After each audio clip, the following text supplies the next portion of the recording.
سلام بنات، كي دايرين؟ لاباس عليكم؟ بخير، اموركم تمام؟ المهم جيت لكم اليوم بواحد الكيكه سهله غير بجوج بيضات. وهادو هما المقادير اللي كتشوفوا قدامكم، يعني جوج بيضات، كاس ديال الزيت، كاس ديال الحليب، كاس ديال سنيده، فاني وخمارات، جوج خمارات تقريبا البنات. المهم ندوزو الطريقه ديال التحضير. خديت هنايا فين غادي نخلط الكيكه ديالي، غادي نخلطها غير بيدي البنات. المهم هنايا خديت هذوك جوج بيضات. صافي. المهم البيضه البنات راه ما كندير 4 لا 6 لا والو، كتجي تبارك الله طالعه وزوينه وهشيشه. المهم هنا خديت البيض ونسمته بالفاني. صافي غادي نخلطو هو وكاس ديال سنيده. البنات العبار ديروه بالكاس ديال العنبه. المهم العبارات بكاس ديال العنبه. المهم صافي هنا خلطت هذيك سنيده والفاني والبيض مزيان مزيان حتى كيذوب ليا داك عفوا السكر كتذوب ليا مزيان في هذا. تيرجع لي الخليط بهذا الشكل هذا. صافي هنا كنبدا نزيد في السوائل اللي بقاو لي، اللي هو الحليب والزيت.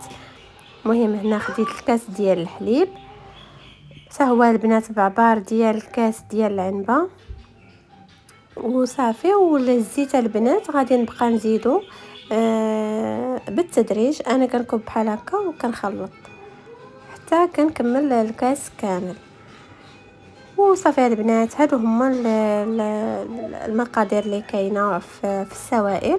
المهم غادي نخلط هادشي مزيان وغادي نبدا نزيد في النواشف اللي هي البنات تقريبا انا خدا ليا 2 كيسان ديال الطحين، وواحد 4 كاس زدتو في الاخر. شفت الخليط باقي شويه خفيف وزدت شويه ديال الطحين. المهم صافي كنبقى بحال هكا كنخلط هذيك الكيك ديالي مزيان حتى كيدخل الخليط في بعضياته. وصافي وغادي نبدا نزيد في الطحين وفي الخمارات. المهم هنايا البنات الكاس الاول ديال الطحين ونحرك، وانا عيني ميزانيه البنات. وديما كنقول لكم راه الكيك على حسب الطحين. انا ما نقدرش نقول لكم يعني بالضبط شحال غادي ديروا. المهم راكم عارفين الخليط ديال الكيكه كيفاش كيكون، يعني على حسب الحجم ديال البيض، على حسب الكلا بدلتو الكاس حتى هو كيتبدل العبار. فانتم عندكم ميزانكم في الخليط الكيكه. المهم البنات صافي كيف ما كتشوفوا هنا راه بعد ما خلطت الكاس الاولاني ديال الطحين، دابا غادي نزيد معكم الكاس ديال الثاني. الكاس ديال الثاني وغادي نخلط. ومن بعد البنات راني زدت 4 كاس حيت بانت ليا خفيفه.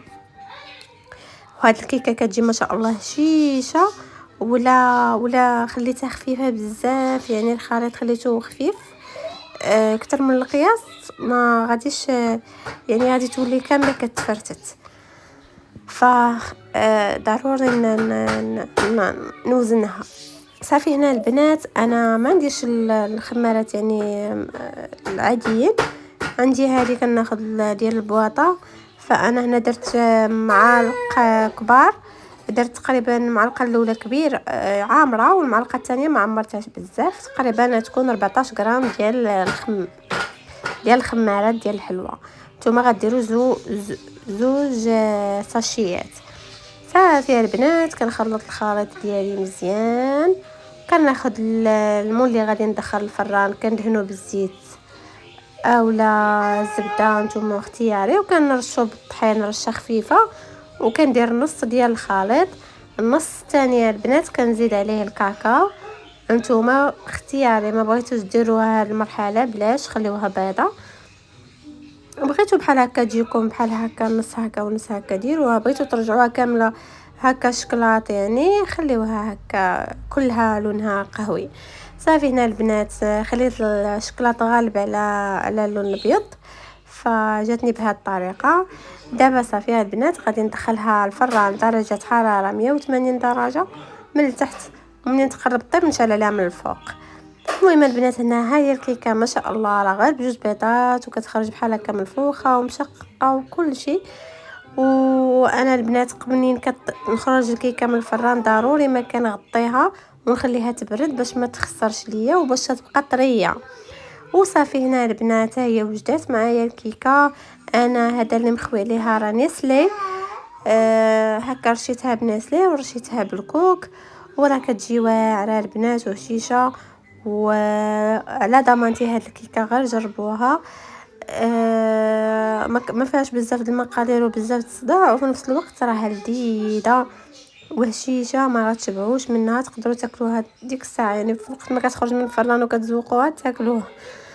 ايوا صافي البنات هذا ما كان. الا وصلتوا حتى لهنايا ما تنساوش البنات ابوني ولايك وكومونتير زوين.